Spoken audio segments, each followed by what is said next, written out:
अस्सलामुअलैकुम, नमस्ते, सत श्री अकाल। Welcome back to your on YouTube channel. मैं हूं Saima Peerzada and you are watching Saima Peerzada reaction channel. कैसे हो दोस्तों? I hope you all are doing great. खुश होंगे, इंजॉय कर रहे होंगे वीकेंड को अपनी फैमिली के साथ। तो दोस्तों, आज का वीडियो हम जो देखने वाले हैं वो है द कश्मीरी फाइल्स। मतलब कि एक ट्रेलर आया था और ये ट्रेलर इतना कोई धूम मचा दी थी। धूम मतलब कि इन सेंस कि बहुत ही ज़्यादा हार्ट टचिंग था और ये रियलिटी बेस्ड जो है वो 90s में जो है वो बहुत ही इंसिडेंट हुआ था कश्मीरी पंडित के साथ कश्मीर में। तो उसी के ऊपर ही ये वीडियो ट्रेलर बनाया गया है, मूवी बनाई गई है। तो ये तो ट्रेलर हमने ऑलरेडी देखा हुआ, लेकिन इसके ऊपर जो रियल कैरेक्टर्स हैं उसके ऊपर आज ये हम वीडियो देख रहे हैं। तो काफ़ी इंटरेस्टिंग वीडियो होगा, काफ़ी फैक्ट्स हमें इस वीडियो के थ्रू जानने को मिलेंगे। तो करते हैं वीडियो को स्टार्ट। ओरिजिनल वीडियो का लिंक आपको डिस्क्रिप्शन में मिल जाएगा, तो आप वहां से जाके ओरिजिनल वीडियो को भी वॉच कर सकते हो।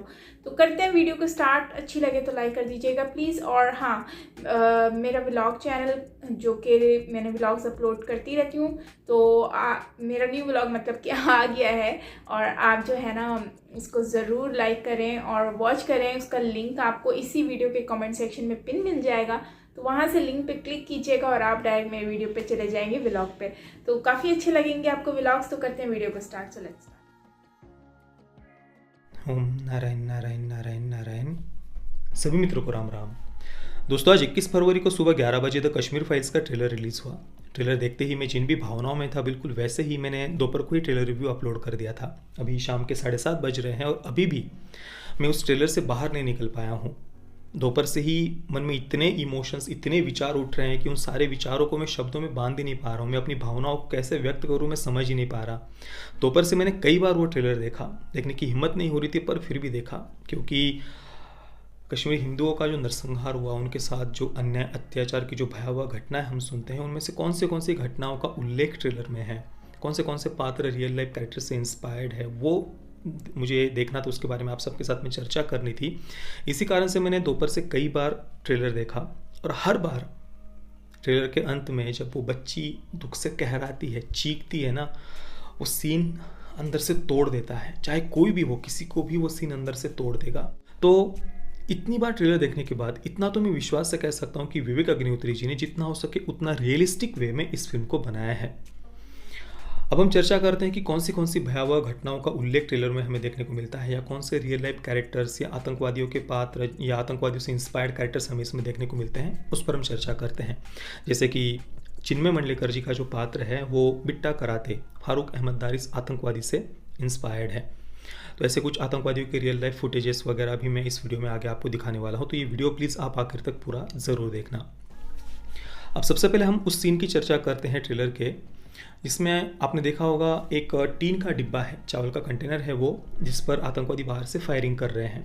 और इसके अगले सीन में चिन्मय मंडलेकर, उनका जो पात्र है आतंकवादी का, वो अपने हाथ में खून से सने हुए चावल लेता है और किसी के सामने आगे करता है। इस सीन के बारे में हम बात करते हैं। ये भयावह घटना बीके गंजू जी के साथ में हुई थी।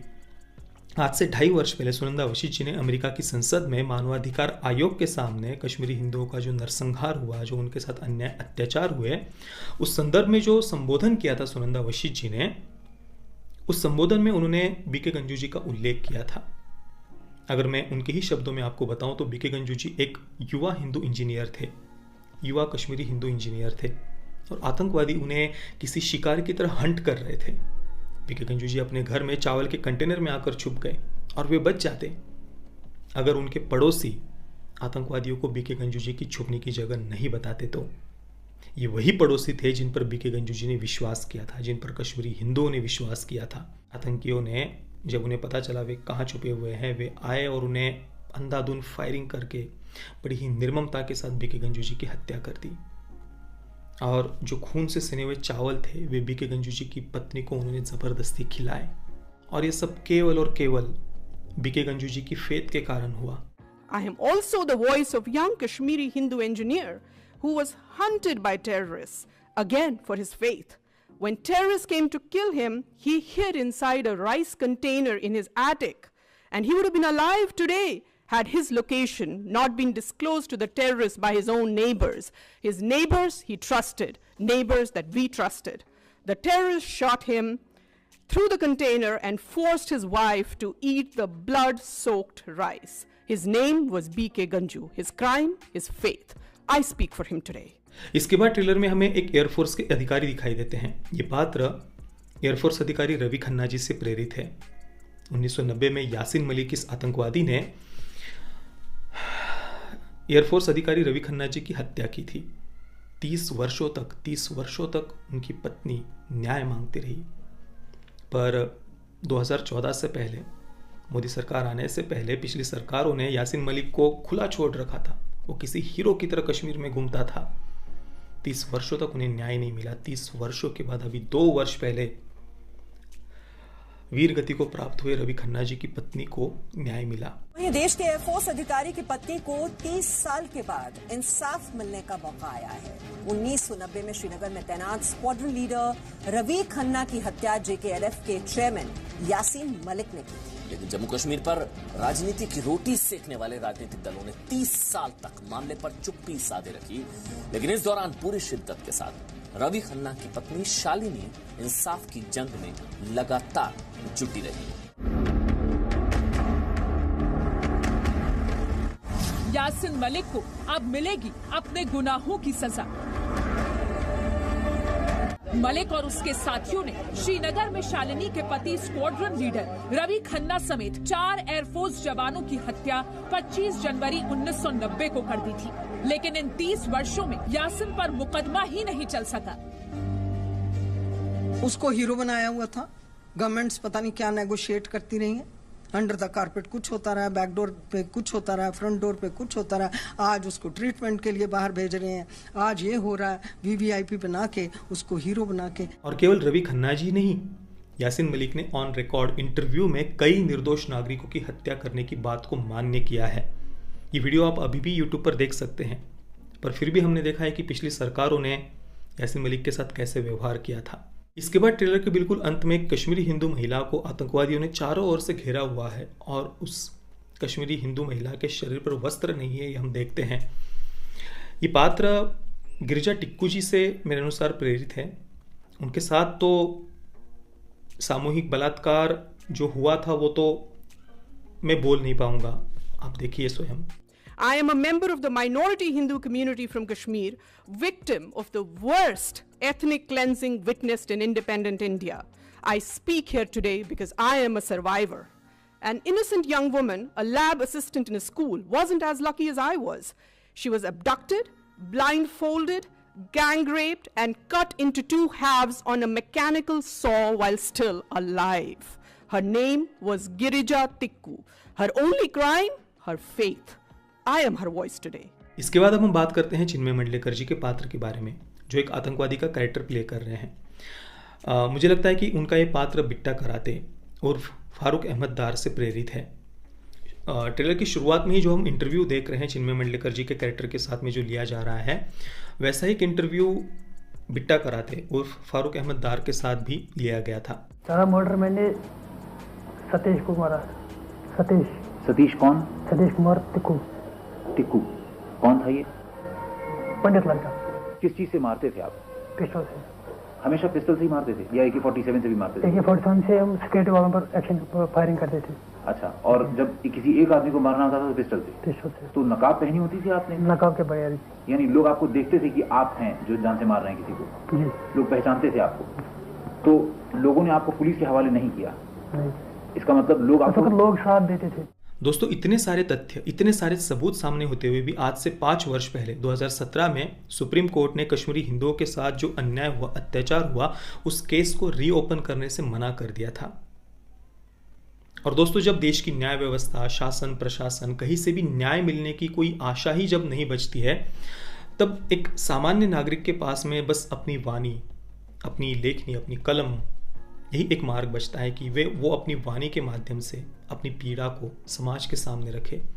और इस कारण से इस फिल्म का सब तक पहुंचना बहुत ज़्यादा आवश्यक है, ताकि कश्मीरी हिंदुओं की ये जो पीड़ा है वो सबको पता चल सके।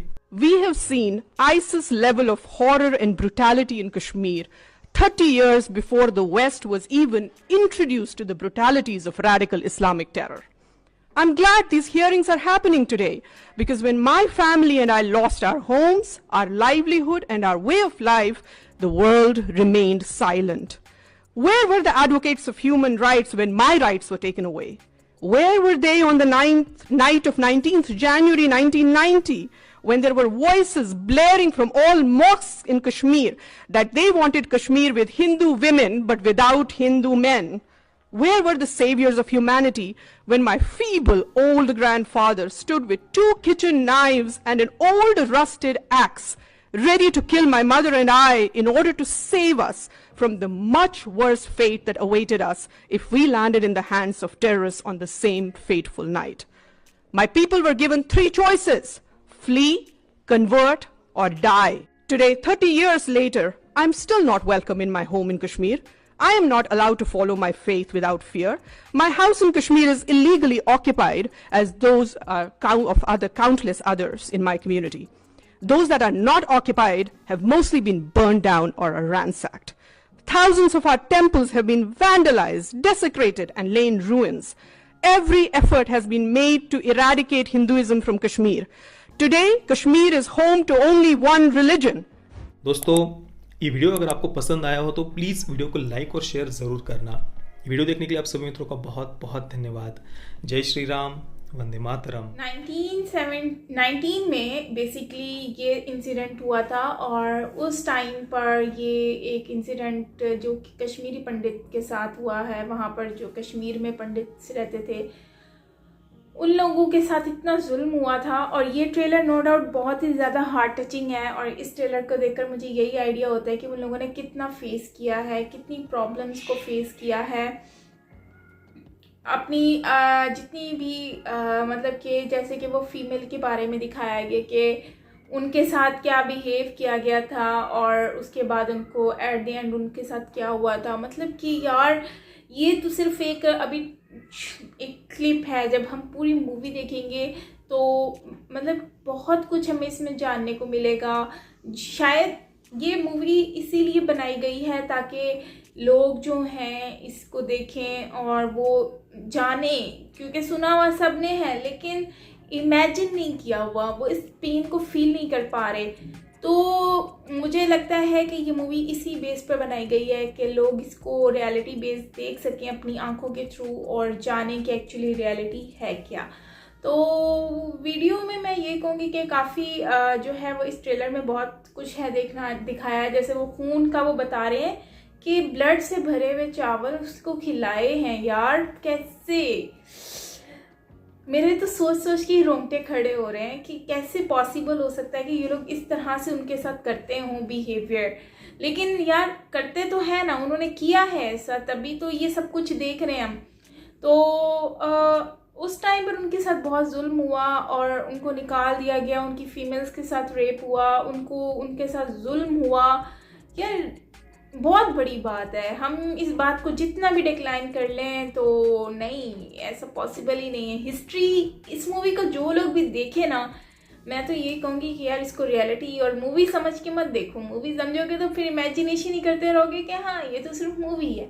लेकिन ये अब इसमें किस हद तक सच्चाई है वो तो हम फिर सर्च करेंगे ना, जब इसको देखेंगे तो हम रिसर्च भी करेंगे और कुछ चीज़ें हमें पहले से भी पता है, तो उससे हमें आइडिया होगा कि क्या चीज़ सही है और क्या गलत है इसमें, या फिर क्या बनाकर दिखाया क्या है। क्योंकि काफ़ी चीज़ों में ये लोग इस तरह से भी चीज़ें दिखा रहे होते हैं जो कि रियलिटी बेस मतलब कि थोड़ा सा वो ट्विस्ट डालने के लिए या मूवी को थोड़ा इंटरेस्टिंग करने के लिए वो इस तरह की चीज़ें भी ऐड कर लेते हैं। तो एनीवेज ओवरऑल काफ़ी हार्ट टचिंग था, और नो डाउट कश्मीरियों के साथ उस टाइम पर बहुत जुल्म हुआ है उन लोगों के साथ, और वहाँ पर मतलब कि इस तरह की चीज़ें जो हैं वो जो हुई हैं वो मैं सच कहूँ तो मैं ख़ुद भी इमेजिन करती हूँ तो मेरे रोंगटे खड़े हो जाते हैं। मैं सोचती हूँ यार ये कैसे हो गया, क्या कैसे हुआ था, उन लोगों ने उस टाइम पे कैसे बर्दाश्त किया होगा।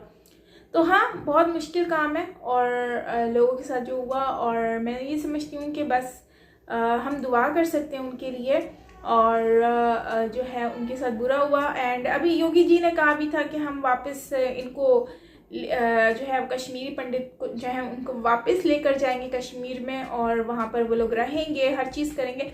लेकिन मुझे ये लगता है कि कश्मीरी शायद वहाँ पर ना रहें, क्योंकि पंडित अब क्योंकि उनके साथ एक बार हो चुका, फिर इतने सालों तक वो तकरीबन 20 से 25 साल हो चुके हैं वो यहाँ पर अभी रह रहे हैं दिल्ली और मुंबई वगैरह में। तो अब वो वहाँ से वापस कैसे जाएंगे जब वहाँ पर उनका सेटअप बन चुका है, घर हर चीज़ बन चुकी है, जॉब्स हो चुकी हैं, तो फिर मुश्किल काम हो जाता है उनके लिए वापस जाना। लेकिन देखते हैं कि इन फ्यूचर इसमें भी कुछ होता है कि नहीं होता है। बाकी आप लोग बताएं आपका ओपिनियन क्या है, आप लोग क्या कहते हैं इसके बारे में। बाकी ओवरऑल यही है कि हार्ट टचिंग वीडियो था, काफ़ी कुछ जानने को मिला। तो यस, मिलते हैं नेक्स्ट वीडियो के साथ।